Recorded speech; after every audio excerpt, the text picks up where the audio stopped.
people think that life is all about pleasure and about being happy. Who told you that life was about happiness? Who lied to you? Life isn't about happiness. Life is about life, about experiencing life. You're supposed to enjoy and learn and train through suffering the same way that you do from pleasure, because now you realize that suffering is part of life. It's undeniably a part of life. The better you get at understanding humans, the more that you're going to see loneliness, shame, and suffering. It's every human being. So the way that I deal with loneliness, conceal shame, and kind of anesthetize myself from suffering are equals human behavior. There's consequences that you pay to constantly seeking comfort and avoiding discomfort and avoiding hard work. And those consequences are you're never going to feel self-realized. You're never going to feel like you accomplished anything. You're never going to have this feeling of understanding that difficulty and struggle and the ability to push through that is a muscle. And you develop that muscle by doing it. And once you do, you develop a lot of self-satisfaction and you develop peace of mind and you understand that you can overcome obstacles. If you don't have to overcome obstacles, you never know whether or not you can. Go do something that's hard. Go try and accomplish something that's hard. You may win, you may lose, you may succeed, you may fail.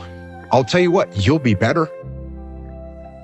If you avoid those things that are hard, if you don't accept that challenge, if you don't step up and step into that cold water, and you sit on your couch and eat Doritos, I can tell you this is not a good move. This is not a good move. Don't do that. Don't do that. Just get up. Move towards that challenge, whatever that challenge is. Move towards that challenge and go attack it. And you may be successful and you may not be successful, but you will be better. You can have what you want in 5 years, but there's 2 conditions. You have to know what it is and you have to aim at it. Figure out what you want. Write it down. Figure out what you could do to start moving towards that. Okay. Do that with your family relationships. Do that with your friendships. Do that with your career.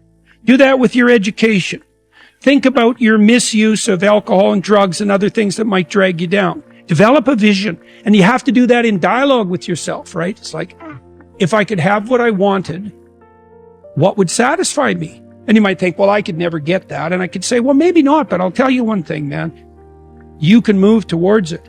And I know that everyone who knows the underlying neuroscience knows this. Almost all the pleasure is in the moving toward.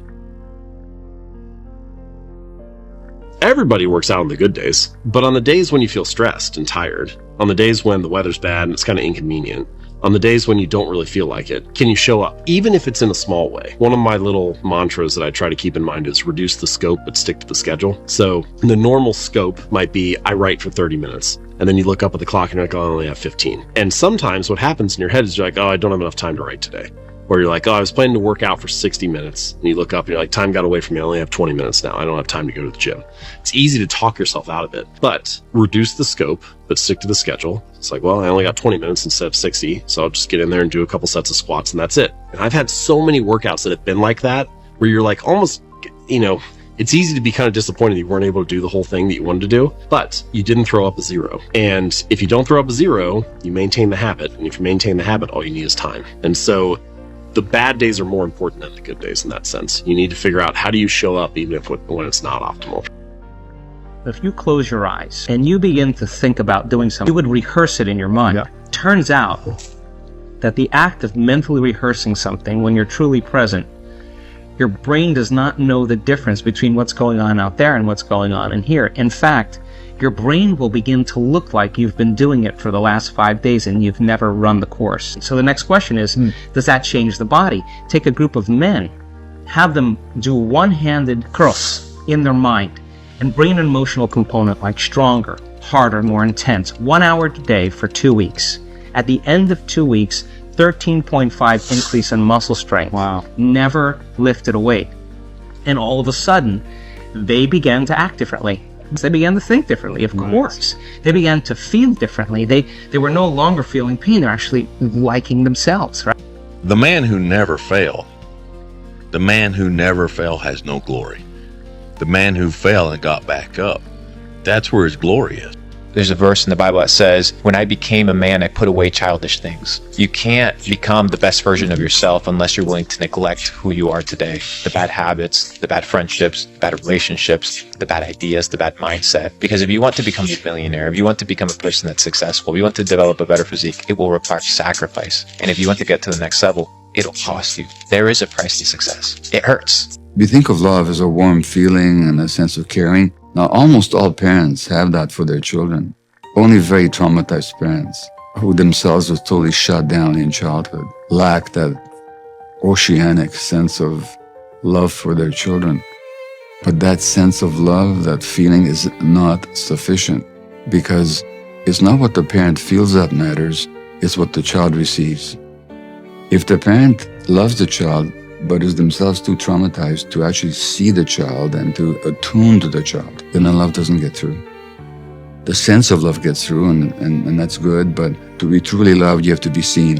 And a lot of parents have great difficulty actually seeing their kids for who they are, without their own anxieties and expectations and their own emotional reactions and so on. So that love has to get through. For that love to really get through, the parent has to be able to attune to the child. And which is to say the parent gets the child's internal experience and knows how to respond to it.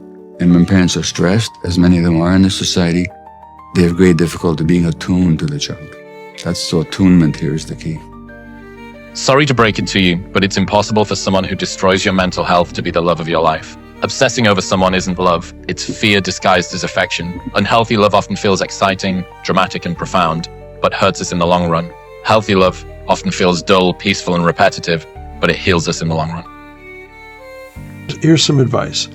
Don't speak just to give people a piece of your mind. Speak because you want to contribute to their well-being. And if you do that, you'll know the difference between speaking truth in and of itself and speaking truth in love, because love always considers the outcome. The real source of your suffering, listen to me now, is the focus on self. You only suffer when you focus on yourself. No, I'm suffering because my children are not doing well in school and I know it's going to cost them their future. No. If it was just your children not doing well in school, you would focus on how to help them. The stress is you think you failed them. It's about you. When you focus on contributing to others, your suffering will disappear. The moment you're grateful for anything in your life, your suffering disappears. That